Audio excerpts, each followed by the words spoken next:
And Foundation for India Studies Distinguished Lecture Series. We have with us today Justice Santosh Hegde, who is going to enlighten us on yoga. I have to pronounce this correctly. Yogayukta. And because when we are in America, we sometimes lose our confidence in saying the word correctly. So I'm glad you corrected us. But I will start today's session by inviting Mr. Krishna Vavilala, who is the chairman and the founder of the Foundation for India Studies. He will come and give you a review of the achievements and the history of Foundation for India Studies. So please, Krishna ji, come to the stage. We have a podium for you.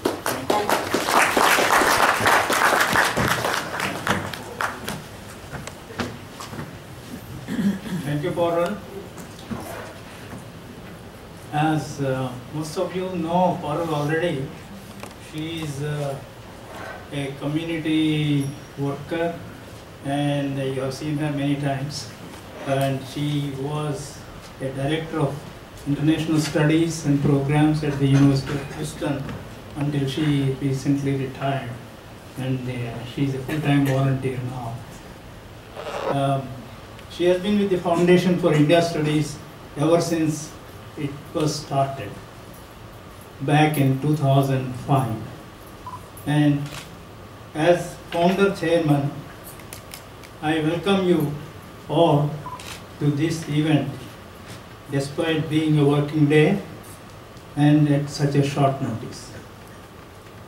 As you all know, FOIS is a project-based organization established, as I said, in 2005, 10 years ago, and we undertake special projects that will have long-lasting value to the Indian community here. Oh, I can speak in either of these, right? I think one is off probably. Both are on now? I don't know whether this is hearing.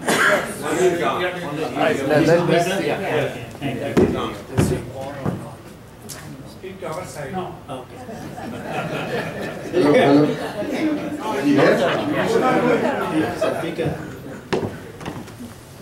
Our first project was the India Studies program, initiated at UFH in 2006, which the university is carrying it forward now by offering a minor certificate in India Studies with 12 credit courses. We are not tied to UFH alone. The India Studies programs we will institute whichever university welcomes us, and we are working on some other universities as well. And it takes time to start a new program in an established university. So, as and when our efforts materialize, we will announce. Now, we means, whenever I say we, is the Foundation for India Studies. We annually participate in the Martin Luther King Junior Parade. And we have been doing that for the last 5 years. And we, last year, received an award. It's called Grand Marshal Award. So the idea was to connect the Indian community to the mainstream America at the grassroots level. FOIS has hosted several speakers under our distinguished lecture series. Of course, one of this is by Santosh Hegde. Right now, he is here. And previous to this, we have held. Is it better? Yes. Okay. So far, we have hosted several distinguished speakers under this program, and some of them are Nobel Prize nominee Professor George Sudarshan from UT Austin, International Atomic Energy Commission Ambassador T.P. Srinivasan,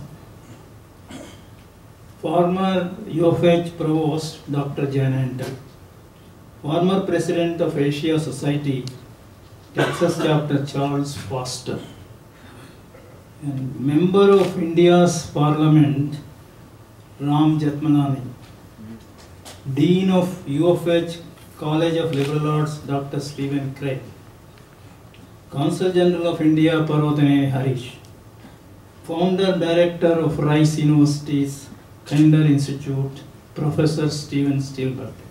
Only we had his lecture in March 26th. So these were the caliber of people, and Justice Hegde, you are only enhancing the caliber by your presence here.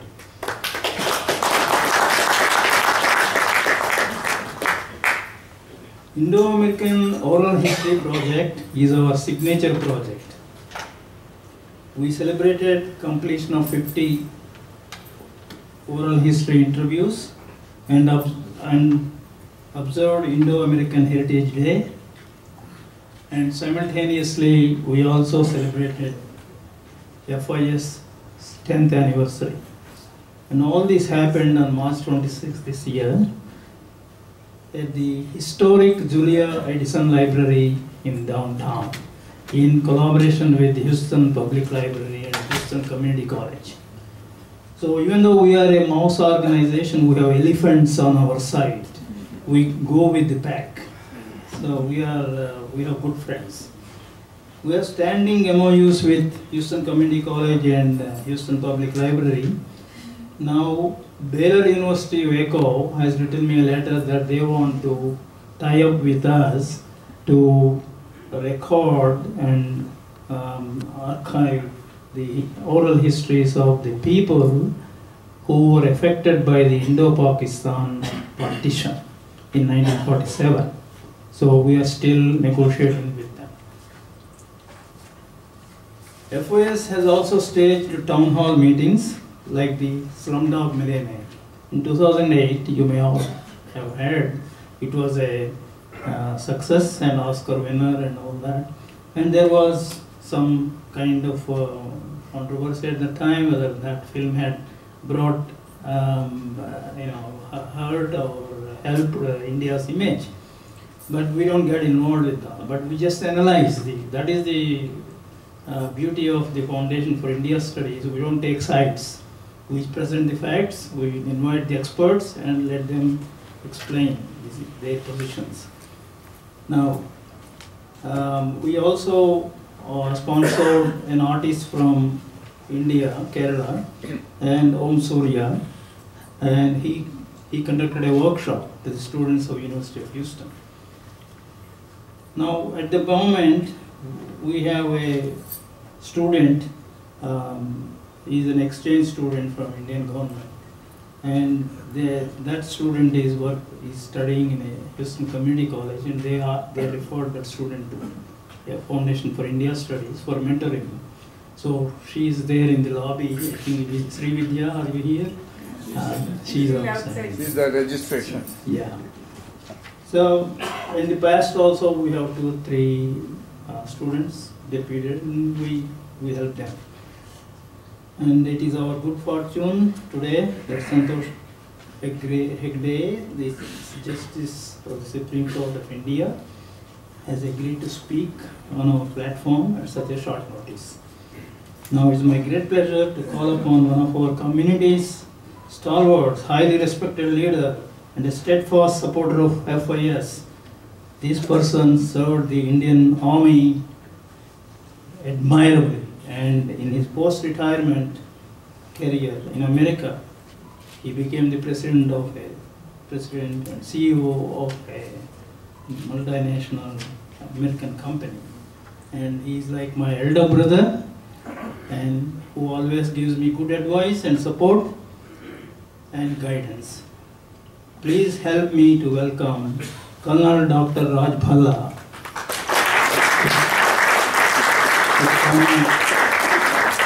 He will introduce our distinguished speaker. Thank you. Thank you very much. First, we have to get this thing sorted. Can you? Yes, I think we. Wonderful. Now we have two of them.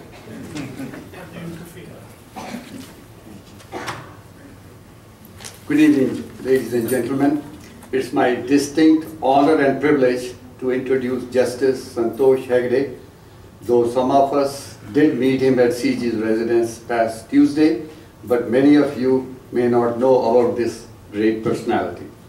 Justice Santosh Hegde was born on June 16, 1940 in, I hope I pronounce it correctly, Nitte in Udupi district in Karnataka in a justice family.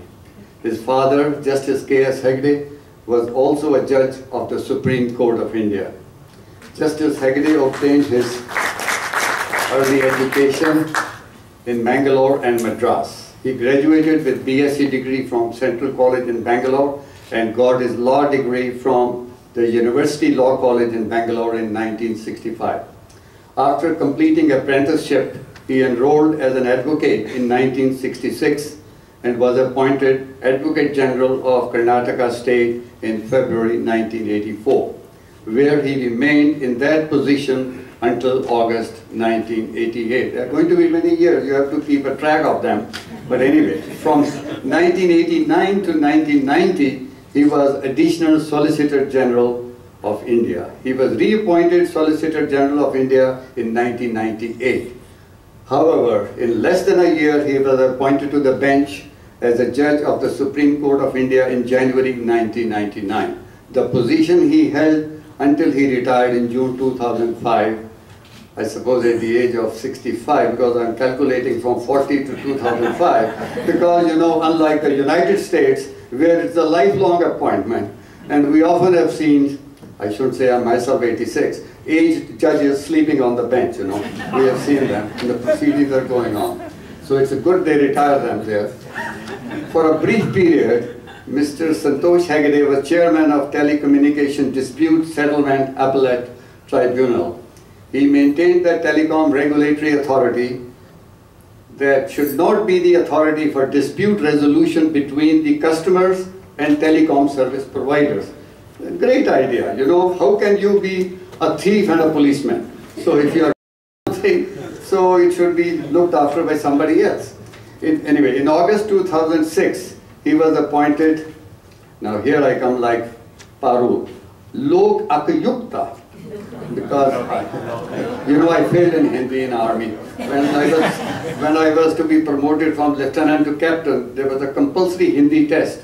And when I joined the army, everything was in English, not this Savdhan, we were told attention and Aram se, all those words came later on. So we said, what do we do? They said, don't worry, just sit in the exam and you'll pass.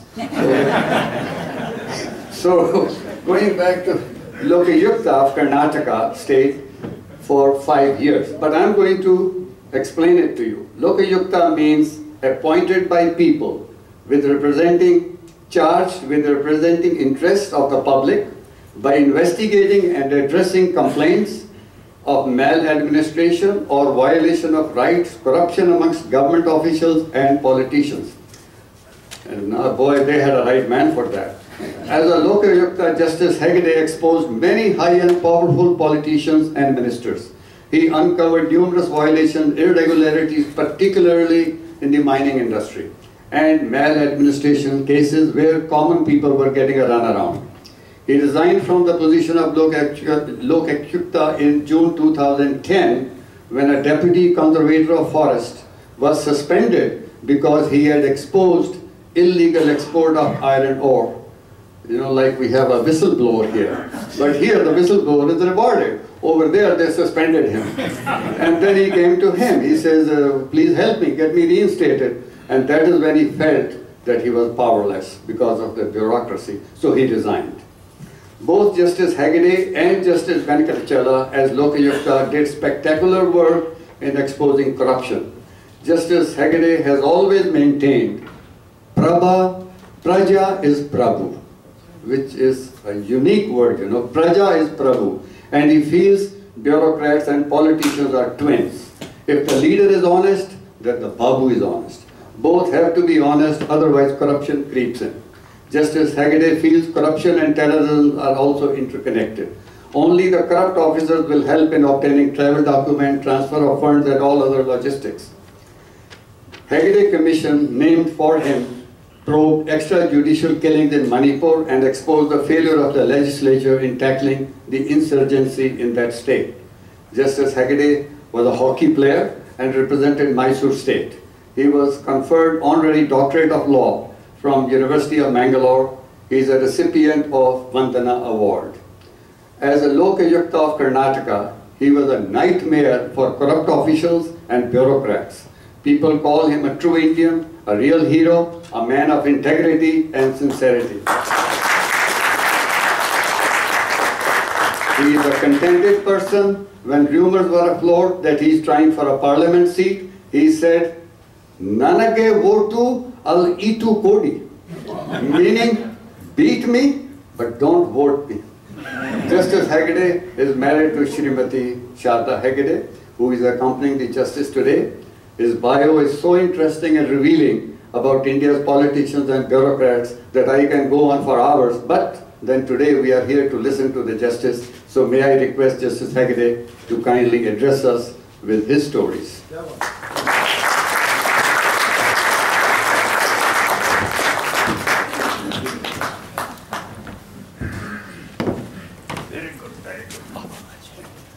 Good evening, ladies and gentlemen. It's a wonderful opportunity for me to be here with so many Indians, maybe with American citizenship. I'm not here to bring disrepute to my country, which I love very much. At the same time, I have many complaints against the administration, be it the political administration or bureaucratic administration. Having seen the functioning of administration in the state of Karnataka for 5 years, I feel that the main culprit is the society in which we live. In my opinion, today the society respects money and power and nothing else. Consequently, all values which our forefathers had established, which was respected over the centuries, is being diluted because of this lack of social values. I'll trace a fall in the social values in the following examples. In 1946, our elders constituted a body called the Constituent Assembly to draft a constitution for our country in anticipation of getting independence in the year 1947. That institution functioned from 1946 to 1949 and created a wonderful constitution equivalent to, in my opinion, to any scripture of any religion, which was accepted by the people of India on the 26th of January 1950. It's not accepted by the bureaucracy, judiciary, or the executive. It is the people of India who accepted that constitution. If you read the preamble of the constitution, it says, "We, the people of India, adopt this constitution." But unfortunately, things started falling apart. To give you some impression of how the Constituent Assembly functioned, which is equivalent to a forerunner to the parliament and the legislatures in our country.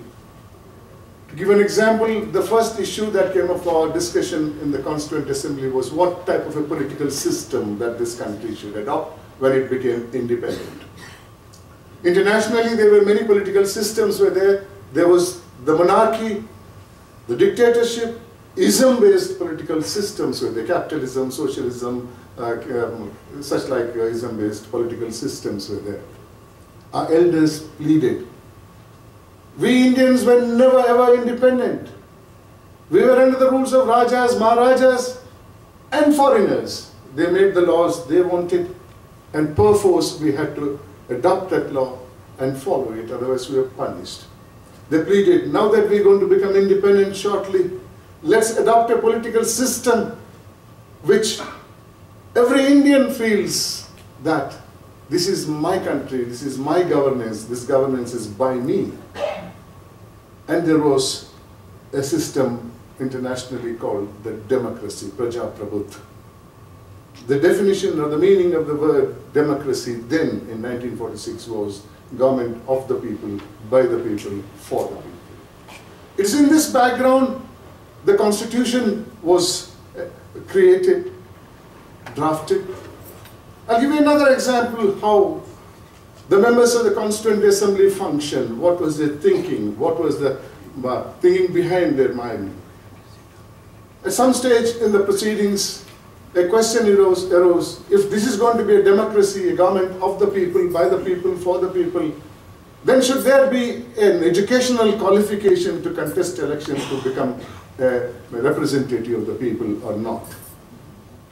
Many elders, I'm not taking their name, said, if a person is going to represent me in my constituency, then he should know the problems of that constituency. He should have the capacity to find a solution to that problem, take that problem to the parliament or to the legislature and find a solution to that problem. For that, those speakers said that representative of mine should have some educational qualification. The editor of the Constituent Assembly debate writes, practically everybody was echoing their views in the same lines. Yes, there should be educational qualification. After some time, one member, honorable member, stood up. He addressed the chair, President, sir, recently we adopted democracy as the political system in our country. And you said the meaning of the word was government of the people, by the people, for the people. Today, sir, that's in 1946, the population of our country is around 40 crores. That's about 400 million, I think, if it in millions. You know. And he said, out of 400 million, 80% of them are totally not educated. Sir, are you reserving this democracy for 20% of the educated people? He asked a question. The editor writes, the entire assembly became stunned. Nobody could stand up and oppose him. An assembly which few minutes earlier was for imposing educational qualification to be an elected representative was stunned by the words of one member. Then about a few minutes later, Babasaheb Ambedkar stood up. He told the assembly, I am sorry. I committed a mistake. I did not look at this issue from the point of view with which the honorable member is looking at it. We cannot reserve democracy to a class of people. The honorable member is right. We cannot impose educational qualifications. Ladies and gentlemen, take any parliament, anywhere, including India. Does that parliament or assembly think in the same lines as our elders thought? When very well conversed people said there should be an educational qualification, one person, one unknown person stands up and says, no, this is wrong, you can't do it. The members of the Constituent Assembly were capable of understanding rights and wrongs. They were not led by political parties' dictate. What an assembly, ladies and gentlemen. It is that assembly which created the constitution for this country.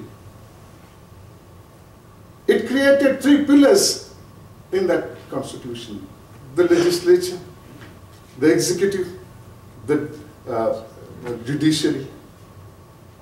Things have changed very much. I can only blame the fall in the moral values in the society. If the society were to stand up and say, no, this is wrong, I will not allow you to do this. You are not the right person to sit in that chair. These things would never, ever happen. It's in that background our parliament was created, our executives were created, our legislature was created. And it functioned very well for the maybe first 3, 4, 5 decades. Things have changed very much. I'm sure the things have changed in many other countries in this world also. but we should take notice of it. We have reached a stage where if it go up further, then it will be extremely difficult to live in peace in a society. It's in that background. This was found by the people in power, not yesterday or day before yesterday, in the years of 1960. Then the government of India referred an issue of maladministration and corruption to an organization called the Administrative Reforms Commission, the ARC. That ARC, after 4 years of investigation and inquiring from various international forums and international countries, what is the best way to prevent maladministration and corruption? It chose the system prevailing in Scandinavia, which is a union of 4 countries, as you all know. For 200 years, that country had its ombudsman. And one of the countries, royalty, as a matter of fact, but it's not the royalty in the same sense in many other countries, I think. They accepted it. The ARC recommended to the government of India, follow that system. Give it an Indian name by calling it Lokpal. Have similar systems in various states in the country. Call that institution as Lok Ayukta. Local people, Ayukta is a commissioner. Unfortunately, this suggestion was not accepted, though made in 1964-65. In 1983, Karnataka had a general election for that state. A political party came out with a manifesto and said, if you elect us, we'll give you a value-based governance. That caught on, irrespective of the political leanings. And that party, called the Janata Party, came to power in Karnataka. Soon thereafter, people started asking questions, what is that value-based governance you're giving us? Then they looked into the report of the ARC and promised the people of Karnataka, we will give you a Lok Ayukta with such powers that he can investigate the highest of the person in the state bureaucracy, the chief minister, the ministers, the officers of the executive, and such like people. In 1984, that institution came for the first time in the state of Karnataka. Seeing the action taken by the Karnataka legislature, many other states did follow it, but not with the same power which the Karnataka Lokayukta justly had. It is nothing making it a powerful organization without responsibility. It was answerable to the people of the state.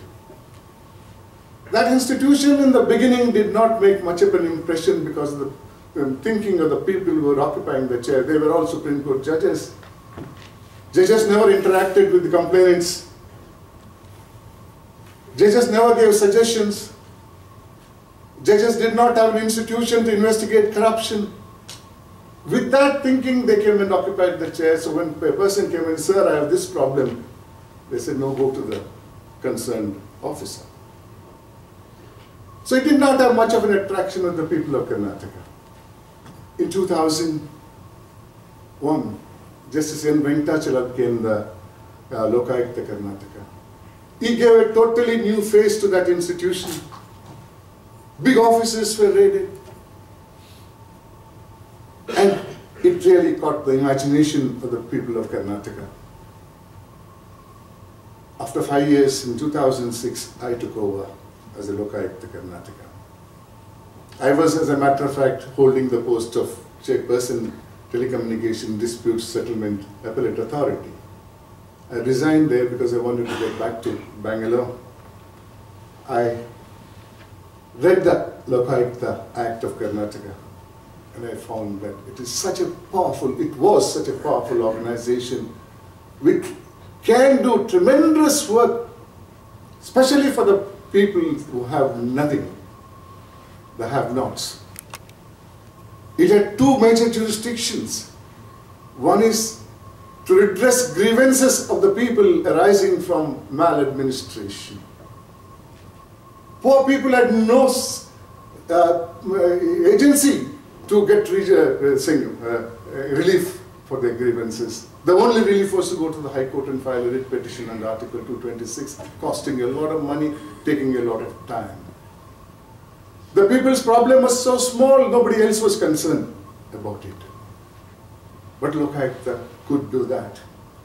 I made it public that everybody and anybody who has any complaint can come to the Lokayukta, meet him personally and explain it to him, and we'll try to find a solution. Lokayukta institution was very well, in the sense, established. It had the police chief of the rank of a Director General of Police. It had a district judge as a registrar, and very many police officers, its own police officers, who were not answerable to the police department. So strong was the thing. But there was a fear complex in the mind of the people who had to approach the Lokayukta. Seeing an officer in suit, told to be a Supreme Court judge, people were not ready and willing to come. With great difficulty, the registering officer said, no, you must go and meet the Lokayukta. Then alone your problem could be solved. And when they first came, when I offered them a chair, nobody sat. I forced them, I said, I will not listen to your complaint unless you sit and talk to me. They did that, but there was no eye-to-eye contact.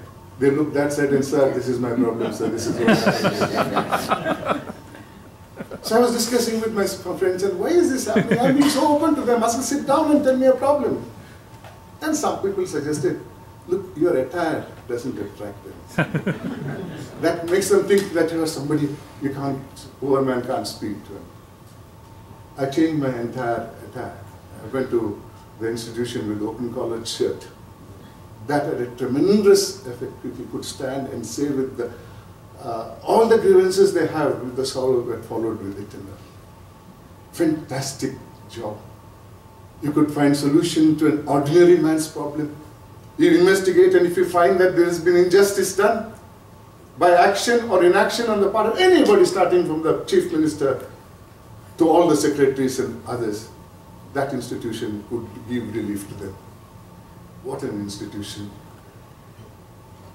I hardly see an institution where people can go and complain against maladministration, and if it is true, if there was justice in their side, they could give relief to persons.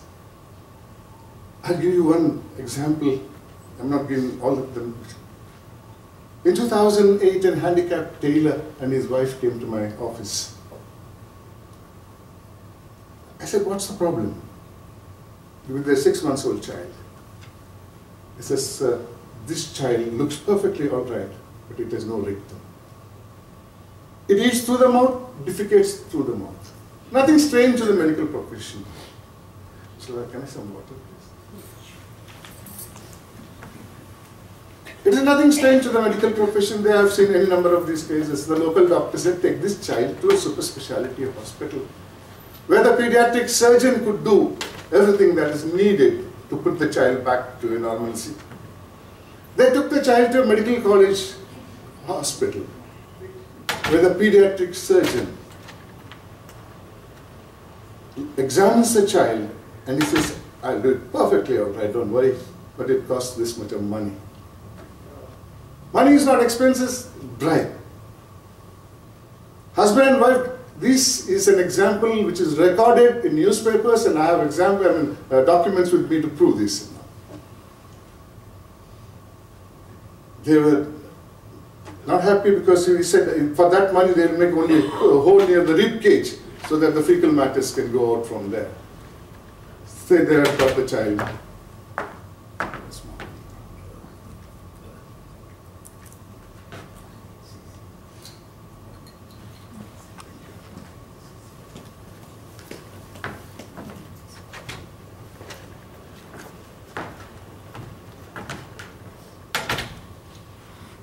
So not being satisfied, they have no place to go.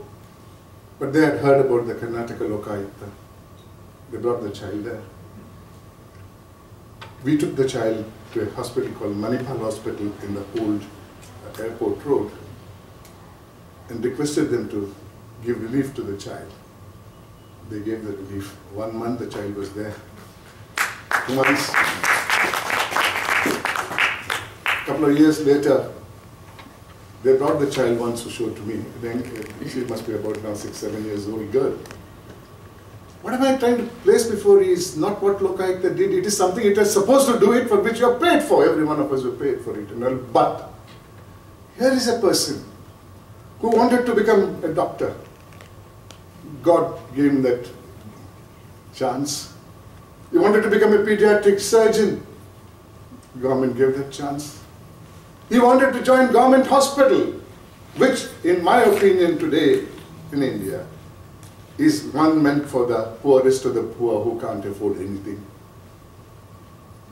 He goes and joins that hospital. He gets a golden opportunity to give relief for a future to a child.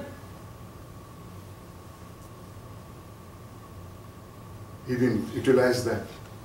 If he were to give that relief to the child, he could have said, that is the child I gave a future to. But his greed did not allow him. This is what is happening in our society today. It's not confined to India only, it is confined to all other places. God gives you an opportunity to serve the people for which you are compensated. That doctor in the medical college was paid 60,000 rupees basic with nearly 70% dearness allowance, travelling allowance, house rent allowances, and a permanency of job. And it was his duty to do it, it's not gratis. But he didn't do it. This is the problem, ladies and gentlemen, we are facing today. We find it in every walk of life. We had 3 pillars of the Constitution, which today is being questioned by many people about its integrity. But it's not confined only to these 3 pillars of the Constitution. There is another institution called the media. Media, out of its own hard work, honesty, came to the level of the 3 pillars of the Constitution. The legislature, the executive, the judiciary, and the media was called the 4th estate. What's happened to that institution?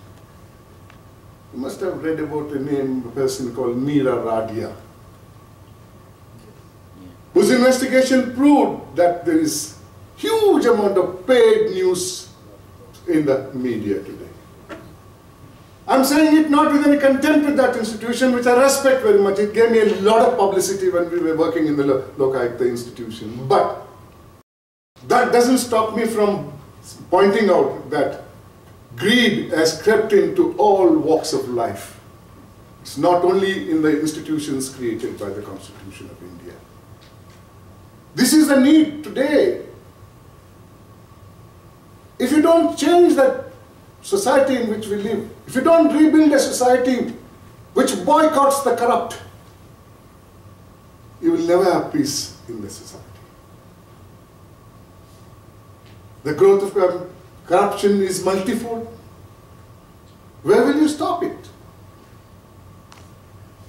I give you one figure, not to show the height of corruption in India, but to compare it with the problems of the people. In one of the scams that came out in 2012, it is said the country has lost 1.86 lakh crores. Compare it with the budget available for a state like Karnataka in 2016-2017, which was recently passed in February 2016. A state which has about 6.5 crores. That's 600 million people. The amount that is reserved for the administration and for development is only 1.62 lakh crores. In one scam, you lose 1,86,000 crores. How can any country develop? The Prime Minister of 1985, late Rajiv Gandhi, said, from out of every rupee the government gives to the benefit of the poor, only 15 paise reaches the poor.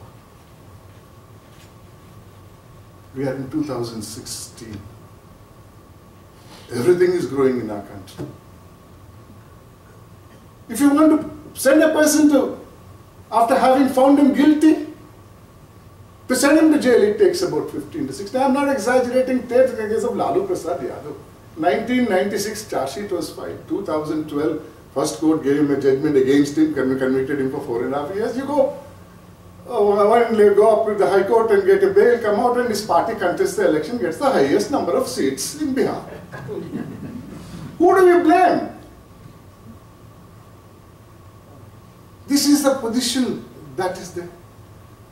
I very often feel, until I came to the institution of Lokayukta, I was a frog in the well. We sat in high pedestals, we were told certain things on one side, and another side told us the other things, and we decided what came to it. We never ever realized what was happening in the ground level.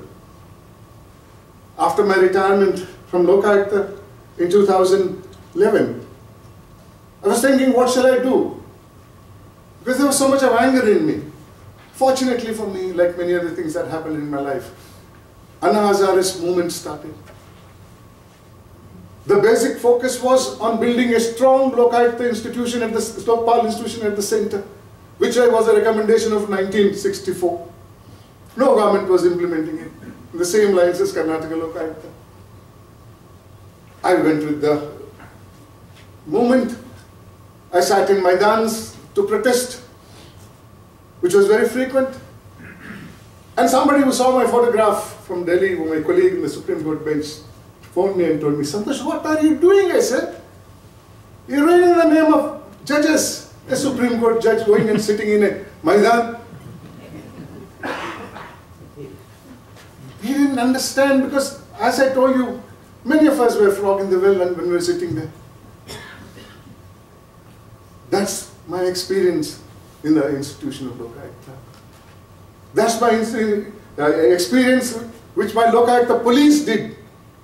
From 2006 to 2011, ladies and gentlemen, Lokayukta Police Karnataka charge sheeted more than 780 IAS, IPS and other officers of that level, not constables and revenue inspectors. They went up to the level of that. In the mining report, 3 chief ministers' names were mentioned, including the gentleman who invited me to come to as Lokayukta in Karnataka.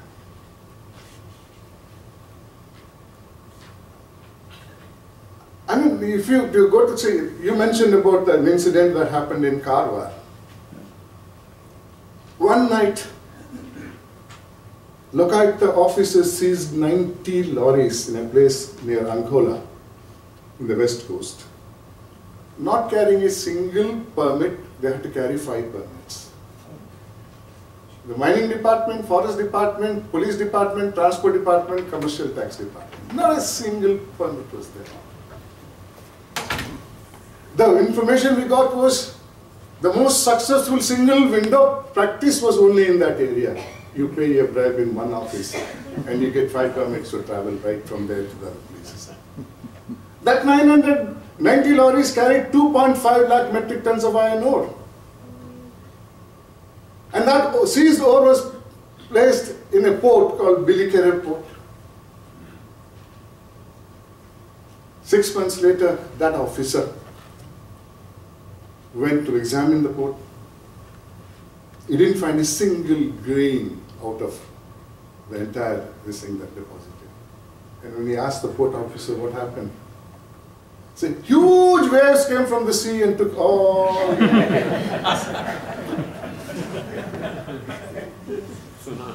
This is India. This is the manner in which things are happening. And that investigation was reported to me. And we started filing charge sheets again. Big people in them. So one minister goes there for inspection and calls this officer, come and meet me. He said, sir, where are you speaking from? I'm speaking from so-and-so place, who was an accused in the case. He said, sorry, I'm not coming there. He instructs the chief secretary to keep him under suspension. They kept him under suspension. When I came to know, I called the chief secretary. I said, well, how can he do it? He's an officer working under me. Sir, orders have been passed. And I thought the only way I could, through my protest against that was, I wrote a letter to the governor of Karnataka saying that he was an officer working under my directions and he has been kept under suspension maybe by the ultimate employee, the government. without my permission. And if I can't protect my officer, I will not stay in this office. I resigned. It became a huge controversy. Almost all political parties came to me and requested me to continue. I said, nothing doing it. Then let me tell you the truth. Mr. Lal Krishna Advani telephoned to me because his party was in power in Karnataka. He said, Santosh, you're doing a wonderful job. I have one-to-one personal thing with Advani. I'll give you a little later how my relationship with Mr. Advani started. You are doing a wonderful job, Santosh. You withdraw your resignation. I said, sir, how can I do that? You asked the government to withdraw the suspension order, I'll withdraw my resignation. He said, yes, I'll get it done. And I got a call from saying that the suspension is being withdrawn, it should be brought to your house and given to you. It happened, they came and gave me the thing. People who came was the Chief Minister of Karnataka as well as then the President of the BJP. And look at the thinking of the people. They had organized for a press meet in my official residence compound. And they came and they said, look, we are giving the withdrawal of resignation and I'm collecting the suspension and I'm collecting the resignation. They said, and the press asked me, how can you do it, Mr. Hegde? So many people came and asked you, didn't do it. Now you suddenly have taken a decision to withdraw. So I said, look, I did it because Mr. Advani asked me to do it. And the reaction from the press was, oh, you are an RSS man. Look how things go around. They don't think that I'm trying to do something to better the development of the state. I said, no. He is like a father figure to me because I've known him for a number of years. And he also promised me that he's going to get the suspension order withdrawn. Now it has been done and I'm keeping my promise to Mr. Advani. Now coming to Mr. Advani, I was never in politics. I did not interact with people in politics. I was away from politics. In 1975, do I have time? Oh yes, yes. In 1975, there was a declaration of emergency in our country. Many leaders were arrested. 4 leaders from members of parliament were visiting Bangalore on official duty. They were also arrested. They sent a letter to the Chief Justice saying that they want some legal assistance. When the Chief Justice opened that letter, I was sitting in the court hall. He looked at me and said, Mr. Hegde, will you become an amicus curiae for the detainees? I did not know who the detainees were. Nobody knew about that. I couldn't say no anyway, so nobody says no to the Chief Justice, so I said, okay. He gave me permission to go and visit the jail. I went and visited the jail. The 4 members of parliament were Mr. Atal Bihari Vajpayee, Mr. L.K. Advani, Mr. Madhu Dandavati, Mr. S.N. Mishra. Then there were local leaders. Mr. Ramakrishna Hegde, who later became the Chief Minister, was there. Mr. Devegowda later became the Prime Minister, he was there in jail. 18 months I was interacting with them, along with them I was interacting with many lawyers and everything. That's how I came to meet Mr. Advani, whom I continued my relationship later on, not politically. As was told, yes, I didn't have an offer as such. What happened was in my interim mining report, I named one Chief Minister of a political party. So the media people went to his house and said, your name has been included in the report. He said, yeah, I know that and all because the Chief Minister has promised him an MP seat in the next election. So he has named me in that. That team of TV people came to my house, which was very close by. He came and said, sir, I believe you are getting a seat in the parliament next elections and all. That's what Mr. So-and-so says. Told us. Then I made a statement in Kannada. I translated in English. Now, in the other election, vote kodbedi, yet kodi anta helide. If I ever contest an election, don't give me your vote, but give me a slap. This is my political relationship with the thing. That's how I came to meet Advani again. That's the thing. Then now that was withdrawn. And fortunately, I was in the end of preparing my report of 16,000 pages, which included 3 chief ministers, 9 ministers, 700 plus officers. And I would not have written that judgment if I were to resign. But God gave me that opportunity. I withdrew my resignation. I got an opportunity to prepare my report. And that report is the one which was accepted by the Supreme Court. And they stopped all mining in the state of Karnataka and in other states also. Just to conclude that part of it, what's the damage you can do to his... What does the fall in moral values do to a person? How can you be in power and not follow the values? What type of values? I'll tell you, one day one person, let me not identify him, and he went to jail. After 21 days he took a bail and he came out. I found in the TV people were going and garlanding him, shouting slogans in his favor. So one of them I happened to know, I asked him, I said, why are you people doing this? He asked me a question. Is he the only person who's gone to jail? Did not Mahatma Gandhi go to jail? Look at the thinking, to what level it has come. Can we continue to live in a society like this which has no moral values? That too by people who are holding high positions. Why is there corruption in such huge levels? According to me, it is because of the fact the society has stopped boycotting corrupt. It equates the honest people with the corrupt people. When you talk about corruption, you say, oh, forget it, I say. Who is not corrupt? Everybody is corrupt. This is the feeling that goes around. We have to change this. How do we change this? Well, I for one, I have decided, and I've been doing it ever since I retired. I travel late night in buses and trains and planes to different parts of the country, carrying one message only. Rebuild this society.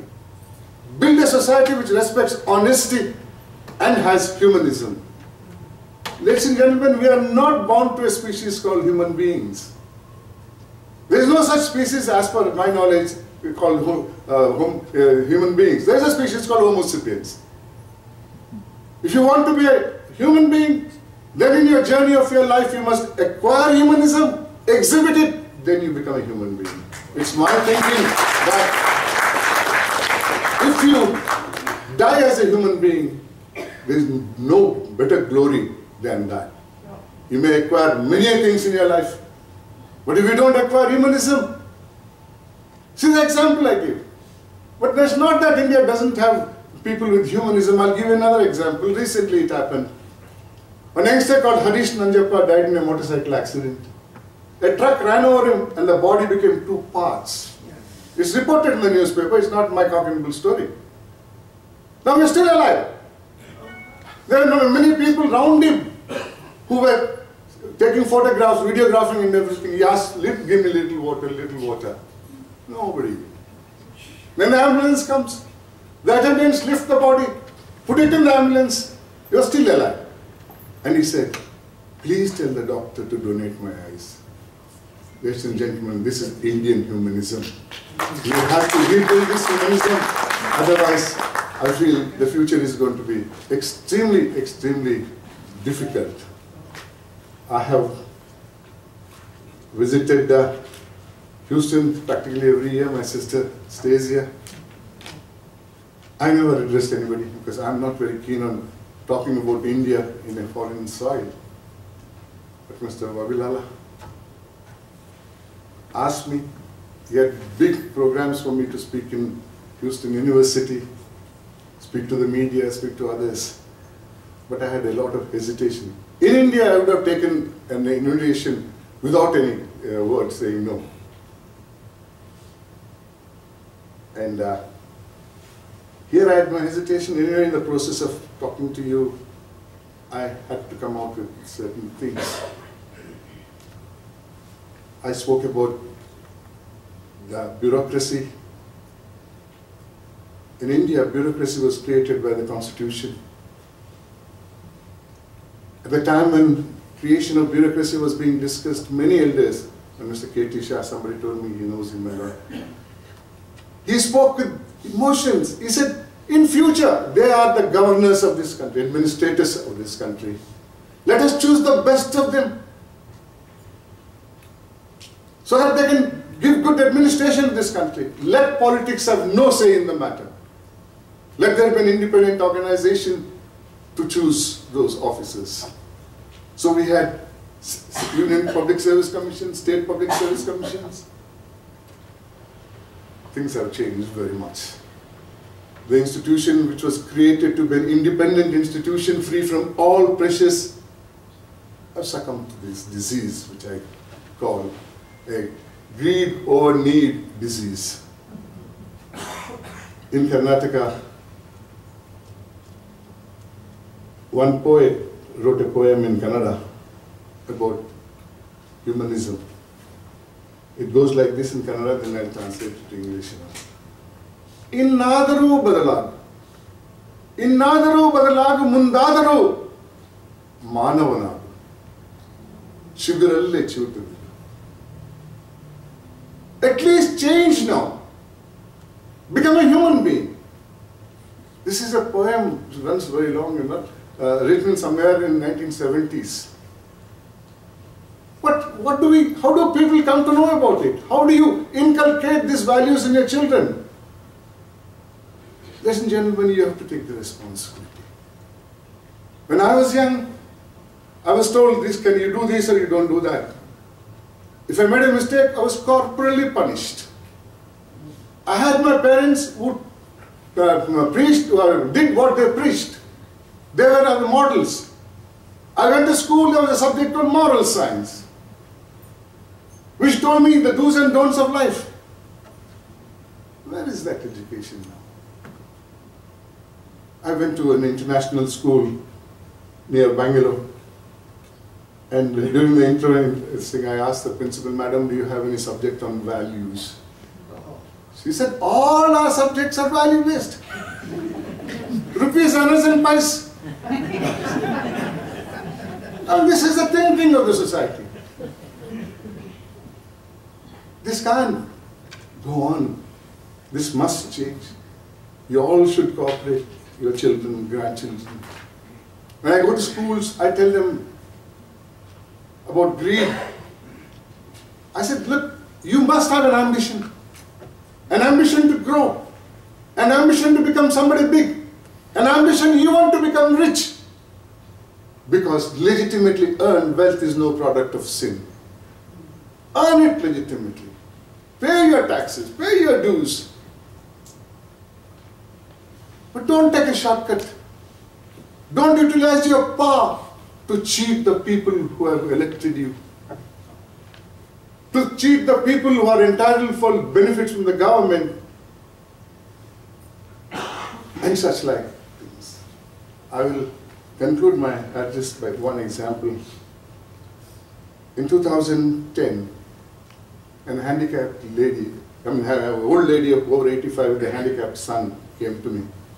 I asked her, what's the problem? She said, this boy can't earn anything, I have no income, I have one son in Mumbai. He sends 250 rupees every month, and the postman wants 10% of that. That postman did not come within the jurisdiction of the Karnataka Lokayukta. He was a central government employee. I telephoned to a high officer in the CBI at Bangalore. I told him the story. He said, sir, such a small amount of 25 rupees. We are investigating huge scams. Why don't you do it yourself, sir? Because we did it. Our policemen have a language which they understand. But what I am trying to say is, you decide a lack of value on the amount involved in it. If it's 25 rupees, hey, yo, forget it. That's not the way. You have to look at from the point of view of the sufferings of other people. I saw a lot. We had, in 5 years of my tenure, 23,000 plus complaints received by us. and most of them was found to be genuine, and relief has been given to them. Things are changing. They don't want an institution of ombudsman.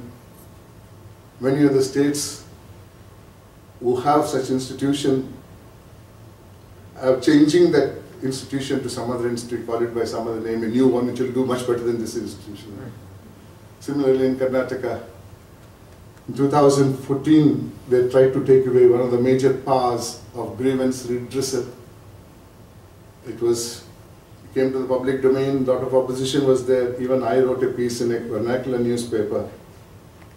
Nataka yakke muchbidi. Why this drama? Close it. But they didn't have the courage to close it. So they go through. In 2016, they took away the power of investigating corruption and gave it to another body called ACB. We have to protest. Unless we protest, we will join them more. Ladies and gentlemen, I thank you all for giving me this opportunity of being before you.